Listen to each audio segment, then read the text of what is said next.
تو میں بھی دوسرے کمرے میں جا کے سو گیا۔ فجر سے تھوڑی دیر پہلے ہی سائرہ مجھے فون کر کے کمرے میں بلا لیا۔ میں کمرے میں گیا تو حیران رہ گیا کیونکہ میز پر برف کا بلاک ہی نہیں تھا اور نہ ہی فرش پہ پانی بکھرا ہوا تھا۔ شاید برف کے پگھلنے کے بعد سائرہ نے پانی صاف کر دیا تھا۔ میں نے سائرہ سے نہ پوچھا کہ اس نے اس برف کے بلاک کا کیا تھا۔ میں سو گیا۔ کچھ دن تو یہی سلسلہ جاری رہا۔ میں روزانہ رات کو برف کا بلاک لاتا اور دوسرے کمرے میں جا کے سو جاتا۔ پھر فجر سے تھوڑی دیر پہلے ہی سائرہ فون کر کے مجھے بلا لیتی۔ میں اپنی امی کے ساتھ گھر میں اکیلا رہتا۔ میرے والد نہیں تھے، ان کا بزنس میں نے سنبھالا ہوا تھا جو کامیاب جا رہا تھا۔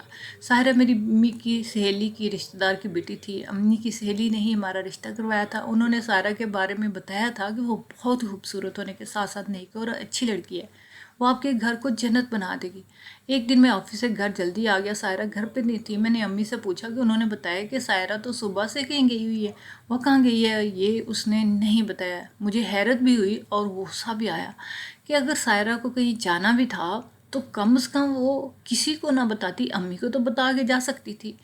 خیر، شام سے ذرا پہلے وہ گھر آئی تو میں نے اس سے پوچھا کہ خیریت تو تھی، تم صبح سے کہاں تھی؟ جاتے وقت امی کو بھی نہیں بتایا۔ سائرہ کے چہرے پر ہوائیاں اڑ گئیں۔ پھر وہ خود کو سنبھلتے ہوئے کہنے لگی کہ میں آدھا گھنٹہ پہلے ہی گئی تھی، ایک ضروری کام تھا مجھے۔ میں حیرت ہوئی اور امی بھی حیران ہوئی۔ امی نے کہا، حیرت ہے بہو، ایسا کیوں کہا؟ وہ تو صبح کی گئی ہوئی تھی۔ میرے دماغ میں عجیب سے خیال آنے لگے۔ تھوڑی دیر کے بعد جب میں اپنے کمرے کی طرف گیا تو مجھے اندر سے سائرہ کے بولنے کی آواز تھی۔ شاید وہ فون پہ کسی سے بات کر رہی تھی۔ اس کی بات نے مجھے ٹھٹکنے پر مجبور کر دیا۔ وہ کسی سے بات کر رہی تھی۔ خدا کے لیے میرے شوہر کو میرے راز کے بارے میں کچھ نہ بتانا، میں تمہیں ملتی رہوں گی۔ میں وعدہ کرتی ہوں۔ سارہ کی بات سن کر مجھے زوردار جھٹکا لگا۔ ساری بات میری سمجھ میں آ گئی کہ اس کا کسی لڑکے کے ساتھ چکر ہے، اسی لیے اس نے مجھ سے رشتہ قائم بھی نہیں کیا تھا۔ میں نے اپنے اندر اٹھتے ہوئے احوال کو کنٹرول کیا۔ کچھ دیر کے بعد میں کمرے میں چلا گیا۔ سارہ کرسی پر پریشان حالت میں بیٹھی ہوئی تھی۔ مجھے دیکھتے ہی اس نے خود کو نارمل کرنے کی کوشش کی۔ میں نے اس وقت تو سائرہ سے کوئی بات نہ کی اور نہ ہی اسے شبہ دلایا کہ میں نے اس کی ساری باتیں سن لی ہیں، لیکن میں پہلے سے زیادہ الجھن کا شکار ہو چکا تھا۔ وہ مجھ سے روزانہ سونے سے پہلے برف کا بلاک منگواتی۔ پہلے یہ پریشانی تھی، پھر اس نے مجھے دوسرے کمرے میں الگ سونے کا کہا۔ اب تیسرا مسئلہ یہ پیدا ہو گیا تھا کہ وہ کسی لڑکے سے بات کرتی تھی۔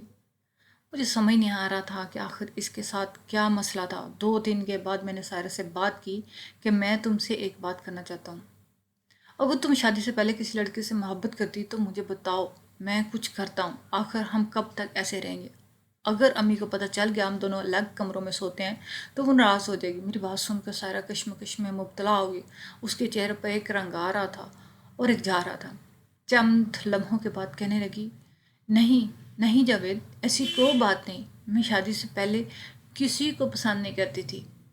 اس نے کتنی خوبصورتی اور صفائی کے ساتھ جھوٹ بولا، میں تو دیکھ کے حیران رہ گیا۔ میں نے دل میں داد دیے بغیر نہ رہ سکا۔ اگر میں نے اپنے کانوں سے اس کی بات نہ سنی ہوتی تو شاید میں اس کی بات پہ یقین کر لیتا۔ وہ مزید کہہ رہی تھی، پلیز آپ مجھے تھوڑا سا وقت دیں تاکہ میں خود کو ذہنی طور پہ تیار کروں اور آپ ناراض بھی نہ ہوں، کیونکہ میں آپ کو ناراض اور اداس نہیں دے سکتی۔ جواباً میں طنزیہ مسکرا دیا۔ کچھ دن مزید گزر گئے تھے کہ وہ امی کو بتائے بغیر گھر سے باہر چلی گئی اور تقریباً 3 گھنٹے کے بعد گھر واپس آئی۔ امی نے جب مجھے بتایا تو میں نے سائرہ سے پوچھا۔ وہ امی کے سامنے کہنے لگی کہ میں امی کو بتا کر گئی تھی کہ میں اپنی ایک سہیلی سے ملنے جا رہی ہوں۔ امی بھی حیران تھی، کہنے لگی کہ بہو، تم نے مجھے کب بتایا؟ کیوں جھوٹ بول رہی ہو؟ کیا جانتی نہیں ہو کہ جھوٹ بولنا کتنا بڑا گناہ ہے؟ سائرہ کے چہرے پر ہوائیاں اڑنے لگی، کہنے لگی کہ امی میں سچ کہہ رہی ہوں، میں آپ کو بتا کے گئی تھی، شاید آپ نے سنا نہیں۔ یہ بحث طول پکڑتی جا رہی تھی، اس لیے میں نے سائرہ کو لیا اور کمرے میں چلا گیا اور کہا کہ سائرہ، اگر آئندہ تم نے کہیں بھی جاؤ تو امی کو بتاؤ نہ بتاؤ، لیکن مجھے ضرور بتایا دیا کرو تاکہ میں خود امی کو کال کر کے بتا دیا کروں۔ سائرہ نے سر ہلا دیا اور میں ایک بار پھر شک میں مبتلا ہو گیا۔ بے اختیار میرا دھیان اس لڑکے کی طرف چلا گیا جس سے میں نے سائرہ کو فون پہ باتیں کرتے سنا تھا۔ یقیناً وہ اسی لڑکے سے ملنے جاتی ہوگی، کیونکہ اس نے اسے وعدہ کیا تھا وہ اس سے جلد ملے گی۔ میں نے اس لڑکے کو دیکھا تو نہیں تھا، لیکن مجھے یقین ہو گیا تھا کہ سارہ اسی لڑکے سے محبت کرتی ہے اور مجھے دھوکہ دے رہی ہے۔ مسائل تھے کہ حل ہونے کا نام ہی نہیں لے رہے تھے۔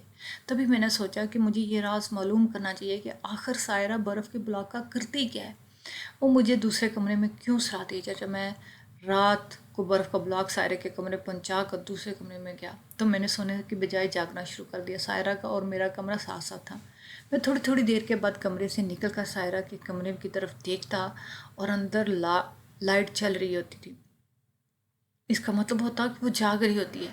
پھر جب رات کے 12 بجے لائٹ آف ہوگی تو میں سمجھ گیا کہ سائرہ اب سو گئی ہے۔ میں نے کھڑکی سے اندر جھانکنے کی کوشش کی لیکن میری امیدوں پہ پانی پھر گیا کیونکہ سائرہ نے سوتے وقت کھڑکی کا پردہ برابر کر دیا تھا، اس لیے اندر کا منظر دکھائی نہیں دے رہا تھا۔ اگلے دن میں نے ایک اور کام کیا۔ کمرے کی دوسری کھڑکی گیلری میں کھلتی اور اس پر گول گرل نہیں لگی ہوئی تھی، اس لیے میں نے رات کو سونے سے جانے سے پہلے وہ کھڑکی کھول دی تھی تاکہ جب سائرہ رات کو سو جائے تو میں کھڑکی کے راستے کمرے میں جا کر دیکھوں گا کہ وہ برف کے بلاک کا کرتی کیا ہے۔ بلاک پہنچانے کے بعد میں کمرے میں جا کر سائرہ کے سونے کا انتظار کرنے لگا۔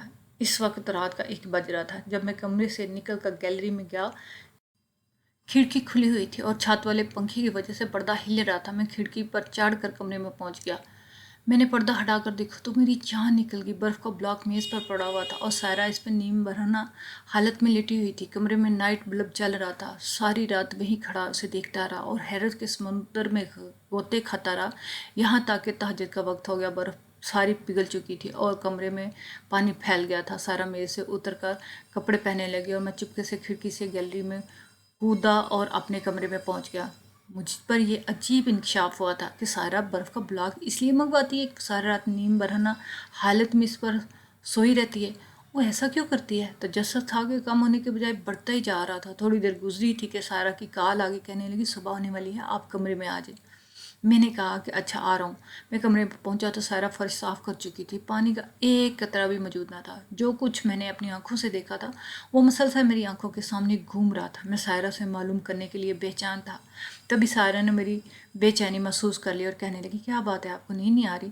میں اٹھ بیٹھا اور کہنے لگا سائرہ یہ بتاؤ تم برف کے بلاک پر کیوں سوتی ہو؟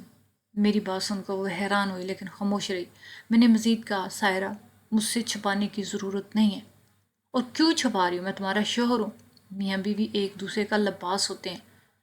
مجھے معاف کر دینا لیکن میں نے آج کافی دنوں سے میرے ذہن میں تجسس تھا۔ آج میں نے تمہیں اپنی آنکھوں سے برف کے بلاک پر سوتے دیکھا۔ یہ سنا تھا کہ اس نے نہ صرف آنکھیں بھی کیں بلکہ اس نے سر بھی جھکا لیا۔ میں نے تھوڑی پکڑ کر اس کا سر اوپر کیا اور محبت بھرے لہجے میں کہنے لگا دیکھو سائرہ پلیز مجھے بتاؤ۔ تو مجھے نہیں بتاؤ گی تو پھر کس کو بتاؤ گی؟ آخر تمہارے ساتھ کیا مسئلہ ہے؟ ہو سکتا ہے میں تمہارے کسی کام آ سکوں۔ شاید اس کی سمجھ میں میری بات آ گئی تھی۔ وہ ٹھہر ٹھہر کر کہنے لگی شادی سے 6 ماہ پہلے کی بات ہے کہ میں اپنی کزن کے گھر گئی ہوئی تھی۔ میری کزن شرارتی اور باتونی تھی۔ جس دن میں اس کے گھر گئی تھی اس دن وہ خالہ کے ساتھ مل کر کپڑے دھلائی کر رہی تھی۔ چولہے پر پتیلے میں پانی گرم رکھا ہوا تھا۔ اس کی بھابھی اوپر والے پورشن میں رہتی تھی۔ اس دن اوپر والے پورشن میں گیس چولہے میں نہیں تھی اور کوئی مسئلہ ہو گیا تھا۔ بھابھی نے اپنے بیٹے کو نہلانا تھا، پانی اسی کے لیے گرم کیا ہوا تھا۔ جب پانی گرم ہو گیا تو میری کزن پتیلا اٹھا کر سیڑھیوں پر چڑھنے لگی اور اوپر جا رہی تھی۔ میں نیچے سیڑھیوں کے پاس کھڑی تھی۔ میری کزن کا دھیان کسی اور طرف گیا اور اسی وجہ سے اس کے ہاتھ سے پتیلا چھوٹ گیا اور گرم گرم پانی مجھ پر آ گرا جس سے میرا سارا جسم جل گیا۔ میں فوری طور پر ہاسپٹل مجھے لے کے جایا گیا، میرا علاج کروایا گیا لیکن خاص افاقہ نہیں ہوا۔ جیسے ہی رات ہوتی ہے میرے جسم میں تیز جلن شروع ہو جاتی ہے۔ مجھے لگتا ہے جیسے میرے جسم میں آگ لگ گئی ہو۔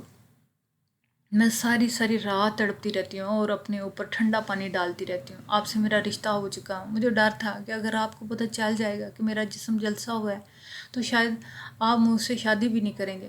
ہماری اتنی استطاعت نہیں ہے کہ ہم پراپر اس کا علاج کروا سکیں۔ اس کا علاج بہت مہنگا ہے۔ میری ماں سے جتنا ہو سکا وہ کر رہی تھی۔ میری آپ سے شادی ہوئی تو میں نے اس لیے آپ سے یہ برف کا بلاک منگوایا تاکہ میں اس پر سکون سے سو سکوں۔ برف کی وجہ سے میرے جلے ہوئے جسم سے آگ نہیں نکلتی۔ دوسرا سچ یہ ہے کہ جب میں گھر سے جاتی تھی تو میں کسی لڑکے سے ملنے نہیں جاتی تھی، میں ڈاکٹر کے پاس جاتی تھی تاکہ اسے اپنے علاج کے حوالے سے بات کروں۔ میرا ایک کزن ہے جو مجھے ڈاکٹر کے پاس لے جاتا تھا۔ اس نے مجھے دھمکی دی تھی کہ اگر میں نے اپنے شوہر کو نہ بتایا تو آ کر بتا دے گا۔ میں ڈر گئی تھی کہیں آپ کو غلط نہ آپ سمجھ لیں۔ میرا کزن اپنے کزن سے چکر ہے اور آپ مجھے چھوڑ نہ دیں، میں آپ سے بہت محبت کرتی ہوں، میں بری لڑکی نہیں ہوں، مجھے معاف کر دیں، میں نے آپ کو آپ کے حق سے محروم رکھا، دراصل میں نہیں چاہتی تھی کہ آپ میرا جلسا ہوا جسم دیکھیں تو مجھ سے نفرت کریں اور مجھے چھوڑ دیں۔ اتنا کہنے کے بعد سائرہ خاموش ہوگی، لیکن میں نے اس کی آواز میں نمی محسوس کر لی تھی۔ اس کی دکھ بھری داستان سن کر میرے دل میں جو بدگمانی تھی وہ ختم ہو چکی تھی۔ میں نے اس کا ہاتھ اپنے ہاتھ میں لیتے ہوئے اپنا یہ سے پوچھا کہ ڈاکٹر کیا کہتے ہیں؟ سائرہ کہنے لگی، چند روز پہلے جب میں ڈاکٹر سے ملی تو اس نے یہی کہا تھا کہ میرے جلسے ہوئے جسم کا علاج صرف اور صرف پلاسٹک سرجری ہے۔ جب تک میرے جسم کی پلاسٹک سرجری نہیں ہوگی جلن ختم نہیں ہوگی۔ پلاسٹک سرجری پر لاکھوں روپے لگتے ہیں۔ شادی سے پہلے میں نے اماں سے کہا تھا کہ وہ آپ لوگوں کو میرے جھلسنے کے بارے میں سب بتا دے تاکہ بعد میں آپ کو پچھتانا نہ پڑے۔ میری ایک کزن تھی جس کی زبان میں لکنیت تھی، اس کی ایک اچھی جگہ شادی ہو گئی تھی۔ کزن کے گھر والوں نے اس کے عیب کے بارے میں نہیں بتایا تھا۔ شادی کے 2 دن بعد ہی اس کے شوہر نے اسے طلاق دے دی تھی۔ اس کے گھر والوں نے پہلے کیوں نہیں بتایا تھا، یہ کہہ کے انہوں نے اس کو طلاق دی تھی۔ میں بہت ڈر گئی تھی اور میں اب بھی ڈری ہوئی تھی۔ میں نے اس کی پیشانی کو بوسہ دیتے ہوئے کہا کہ سائرہ، میں مانتا ہوں جب لوگ لڑکی دیکھنے جاتے ہیں تو عیب دیکھ کر ڈر جاتے ہیں کہ شادی کے بعد ان کا علاج کرانا پڑے گا، علاج پر اٹھنے والا اخراجات برداشت کرنے پڑیں گے، لیکن میں مانتا ہوں کہ جو آپ کے نصیب میں لکھا تھا وہی ہوتا ہے۔ حادثہ تو کسی کے ساتھ بھی ہو سکتا ہے، بس اللہ سے ہر وقت دعا یہی مانگنی چاہیے کہ وہ برے وقت سے ہمیں بچائے۔ تم پریشان نہ ہو، تم میری ذمہ داری ہو، میری زندگی کی ساتھی ہو، میں تمہارا علاج کرواؤں گا، علاج پر جتنے بھی اخراجات آئے میں برداشت کروں گا، اور اس وقت تک میں تمہارے پاس نہیں آؤں گا جب تک تم ٹھیک نہیں ہو جائے۔ آخری بات پر میں نے شرارتی لہجے میں کہی تھی تو سارہ کے چہرے پہ حیا کی لالی بکھر گئی اور میرے ہاتھ پر اپنا خوبصورت ہاتھ مارتے ہوئے کہنے لگی، آپ بہت شرارتی ہو۔ اس کے انداز پر میں کھلکھلا کر ہنس پڑا۔ شرارت کرنے کو دل تو بہت چاہتا، لیکن میں چونکہ تم سے وعدہ کر چکا ہوں اس لیے اپنے آپ پر کنٹرول رکھوں گا۔ لندن میں میرا ایک سرجن واقف کار ہے، میں اسے آج ہی ٹائم لیتا ہوں، پھر میں تمہیں علاج کرانے کے لیے لندن لے جاؤں گا۔ اور ہاں، اس بارے میں ممی سے کوئی بات نہ کرنا، ایسے میں وہ خواہ کسی اور وہم میں نہ مبتلا ہو جائے۔ سارہ کے چہرے پر کوسے قزح کے رنگ بکھرنے لگے تھے۔ وہ ممنون نظروں سے مجھے دیکھ رہی تھی، پھر کہنے لگی، آپ دنیا کے سب سے بہترین شوہر ہیں، اللہ آپ کو سلامت رکھے، آپ کی لمبی زندگی عطا کرے۔ اس کی دعا دینے پر میں نے نہ صرف آمین کیا بلکہ اسے اپنے گلے سے لگایا۔ میرے دل کا بوجھ ہلکا سا ہو گیا، ساری الجھنیں سلجھ گئی تھی۔ صبح میں نے لندن کے واقف کار سرجن سے رابطہ کیا اور اسے سارہ کے علاج کے لیے وقت مانگا تو اس نے 1 مہینے کے بعد وقت دے دیا۔ 1 مہینے کے بعد ہم لندن روانہ ہوئے۔ جب ہم 2 مہینے کے بعد واپس لوٹے تو سارہ کے جلد سے ہوئے جسم پر پلاسٹک سرجری ہو چکی تھی، اب وہ بالکل ٹھیک ٹھاک تھی۔